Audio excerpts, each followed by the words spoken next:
నేను సిద్ధపడుతూనే ఉన్నాను సరిచేసేందుకు. కానీ నీ సహకారం కూడా నాకు కావాలి కదమ్మా.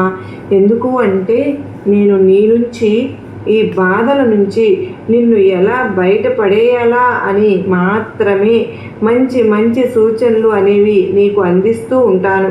వాటిని నువ్వు స్వీకరించి పట్టుదల, నమ్మకము ఈ రెండింటిని కనుక ఉంచితే కనుక అప్పుడు నువ్వు వీటి నుంచి బయటపడగలుగుతావు. మిగిలినవన్నీ కూడా నేను చూసుకుంటాను బిడ్డ. నీలో ఉన్న లోపం ఏంటి అంటే అని అనుకుంటున్నావు కదూ. అనుమానం అని ఎవరి మీదనో కాదు, నీ మీద నీకే అనుమానం.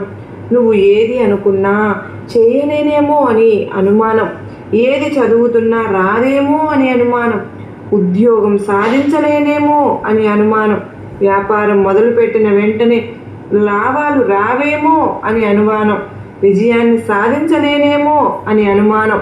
ఇలా ప్రతి దానికి కూడా నీ మీద నువ్వే అనుమాన పడిపోతూ ఉంటావు.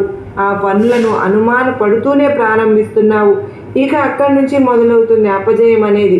బిడ్డ, ఒక్క విషయం గుర్తుపెట్టుకో, నువ్వు ఏది ఊహించినా అది నీకు మంచి జరిగే విధంగా ఊహించుకుంటూ మొదలుపెట్టు.